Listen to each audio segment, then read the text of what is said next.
All right, well, welcome everybody to Take Five on NEWHD. My name is Scot Apathy. I'm the host of ZGR Radio. I have with me today Andrew Wood. Andrew Wood is known as RogueFX. He's formerly of the 80s synth pop group Please and 90s house music outfit Base Value. After taking about 20 years off, Andrews returned, started releasing synthwave, retrowave, 80s influenced synth pop under the name RogueFX in 2022.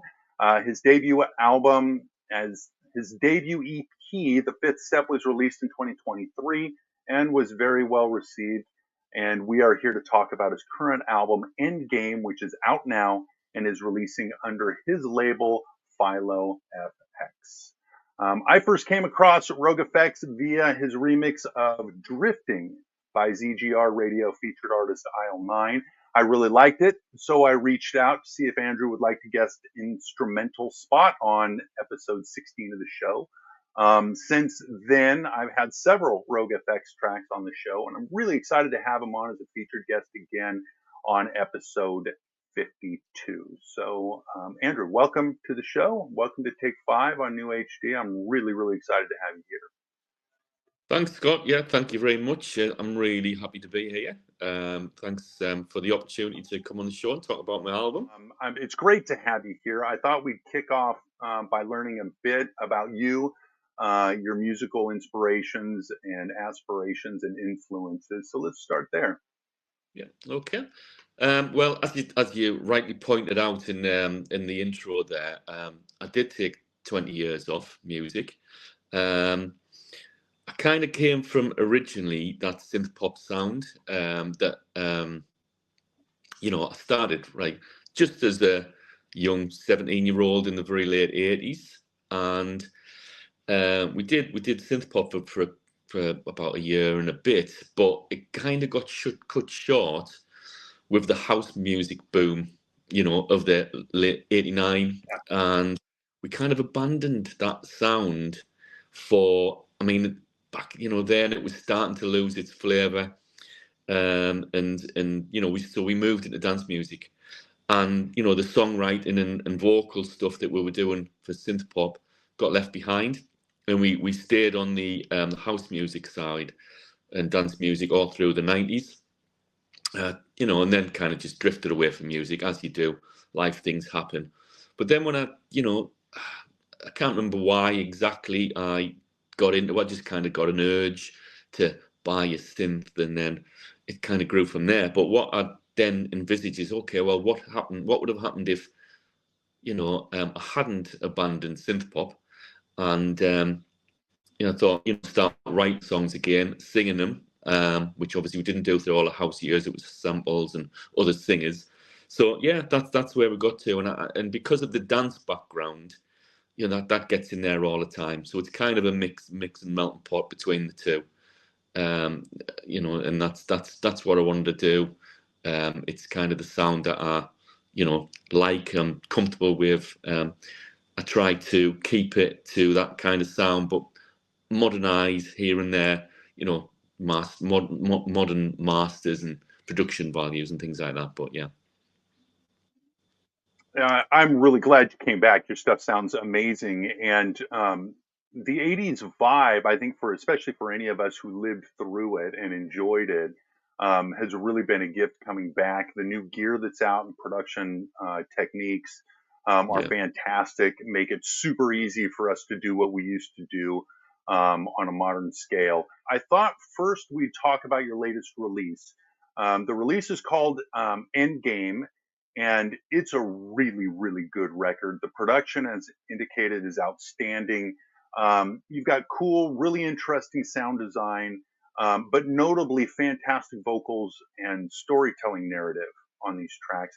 I'd love to hear some details on what the album's about, the story it tells, and how it connects to your prior release. Yeah, okay. Well, yeah, so the prior release, the Fifth Step EP, was a sci-fi EP that told the story of a fictional story, like near future. I think it was set in 2033. It was 2023 then when I released it, so it was 10 years out, and it was just coming out of lockdown. So it was set as if the world was in total lockdown, never-ending lockdown, if you like, and you couldn't go anywhere, couldn't travel. So companies like Mind Corporation had sprung up and were offering, what they called mind trips, kind of holidays in the mind, a little bit like your Total Recall type of scenario. And they were quite corrupt organisations, and the government, as you see in real life. So one of the guys that is kind of the fulcrum to the story, he's called Max Rogue. He used to work for them as a mercenary.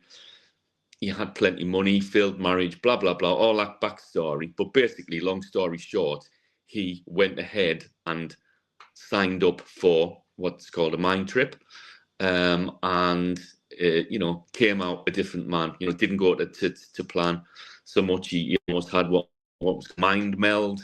So the story of the first 4 tracks on that EP, the Fifth Step, Psychology, the Chaos Theory, and Drifting, is all around that journey from A to B, where he's going into it, deciding to do it, and coming out the other side after a bit of a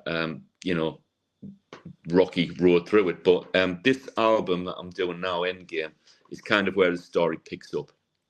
So he picks up, changed man, realised kind of, and it's really about his redemption of, his mercenary ways. And, he kind of looks at Mind Corporation and government organisations that supporting it, and how they are, covering up deaths and stuff like that, and, making a lot of money exploiting. And so he starts his own kind of crusade against them. And, that gathers pace. And, that the story of the album is him kind of ending Mind Corporation, and that's where the end game comes in. But for this one, I really wanted to make it not so much, tied to the story as I did the first one. I wanted to make it kind of a little bit more vague, and a little bit more. So you can, if you were following that story, great, it's all in there. But also, it does, touch a lot on, what we all face today in modern times.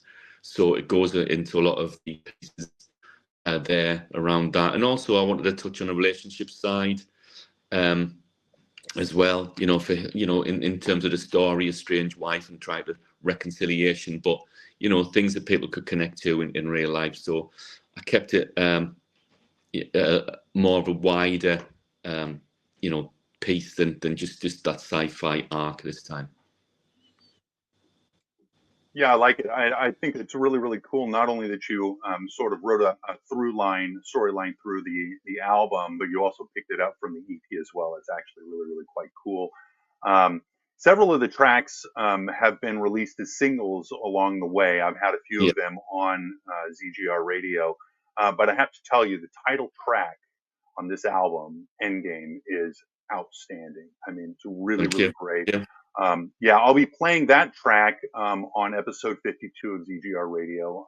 And then this is the instrumentals of the tracks throughout the show.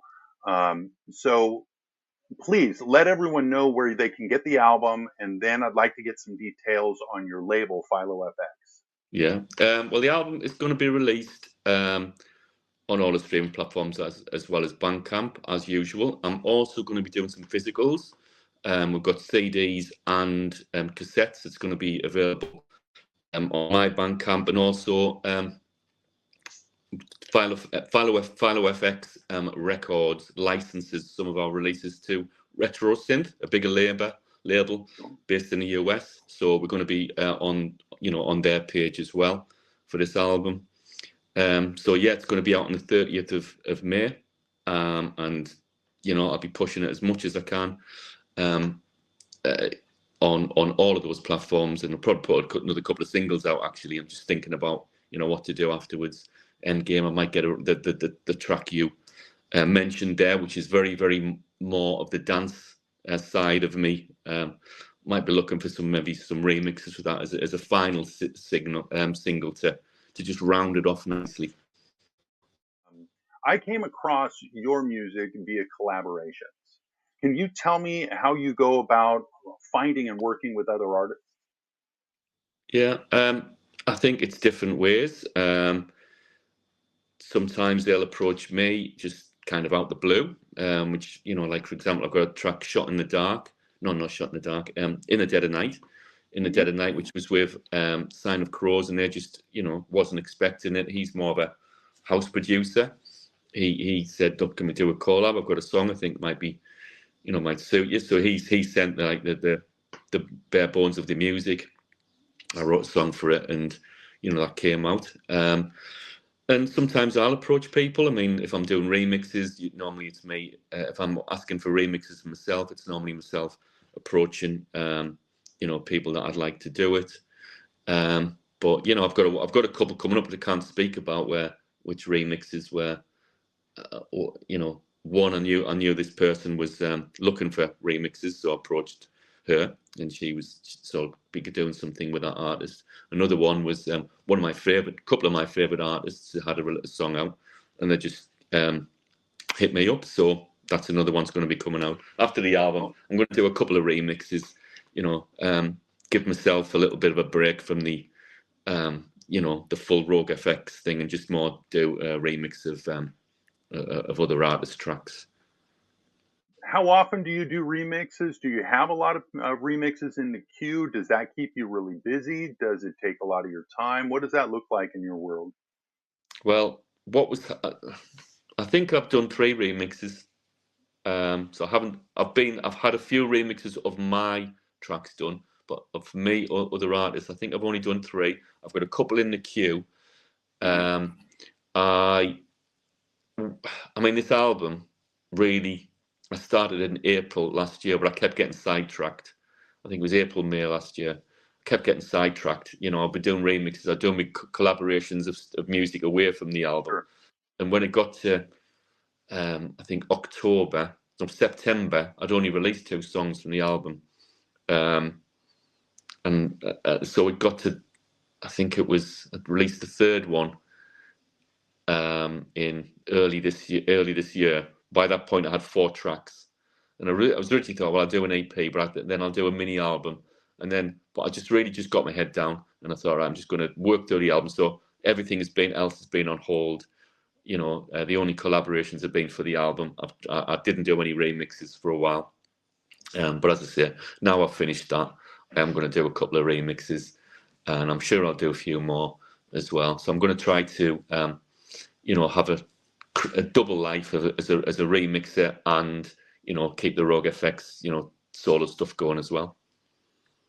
Yeah, I think that's an excellent sort of secondary means of building your fan base, or the remixes. So what's next for RogueFX and the label? So the label, we've just launched our own Bandcamp, which I didn't have before. So I've just gone live on Bandcamp for the label. I'm also thinking, I've got a few artists on there. There's a lot of dance-based artists as well as the more synth pop, and I try to go for like a classic retro sound on the dance, not too much of a modern EDM sound. It's more a classic, what I'd call a 90s or a noughties type of sound.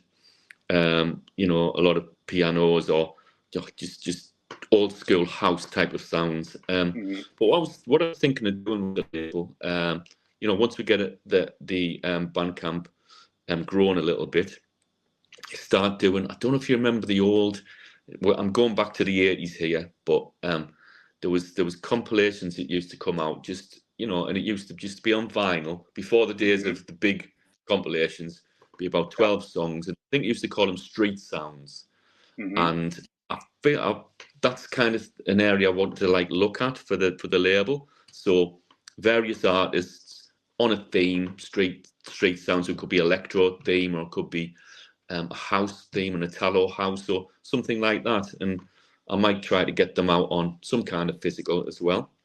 But the label, you know, we're doing okay. I think the artists that's joined, they've all had a bit of a boost. I tend to work with smaller artists that, you know, just kind of making their way through the, you know, the maze that is releasing music in 2025. I think I read there's more releases in 1 week than there was in all of 1984, for example. Might even been one day, but there's just a mind-boggling amount of music. So just trying to support a few artists, grow the label as much as I can, and as well as do the RogueFX stuff.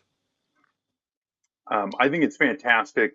Small labels and genre-specific labels for synthwave retro pop are really outstanding. As someone who goes out and hunts and searches for new artists, it's not always easy to do so.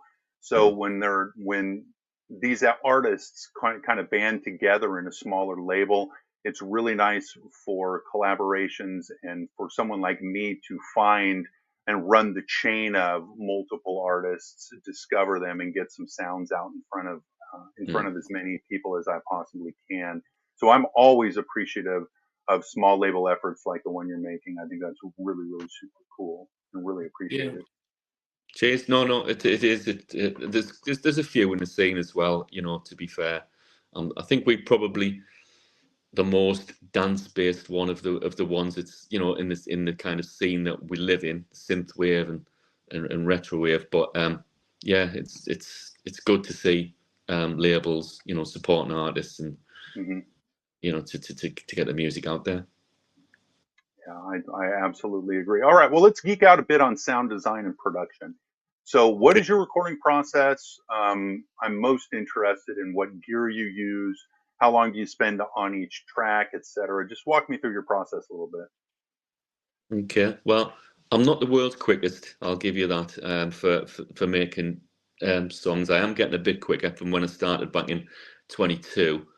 But I tend to have a vocal in mind first. Mm-hmm. That's not always, but I'll have a vocal in mind and think, and then just put down some beats. On this album, there's a little bit of guitar from other artists and a slight bit from me because I'm not very good on guitar, but I've done a little bit. But it's mainly virtual synths, virtual beats. I haven't used the hardware synths on this one much at all. I think I've got them on a couple of songs, Mm-hmm. just to complement.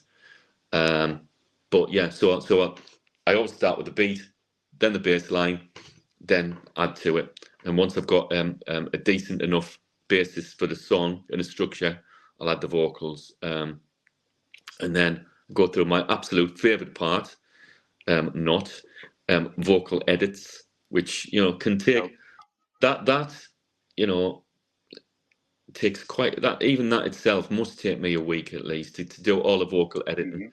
Mm-hmm. I'm quite often multi-tracked, so it's all the harmonies, it's doubles, it's getting them in sync, it's taking out the all the plosives and all that. So that's the production Mm-hmm. of it takes a while. I'd say it takes me a couple of weeks to get the song into a position where I can do some vocals, another couple of weeks to get the vocals in good shape and start to be in a good mix, and maybe it's another week to finalize. So I'm down to about 4 or 5 weeks per track, I think, at the moment. If I'm doing my own tracks, if the remix, I'm working with artists that's already got edited vocals and things like that. Then I can probably do that in a couple of weeks. That's really cool. All right, well, thanks so much for being here with me. Again, everybody, this is RogueFX, aka Andrew Wood.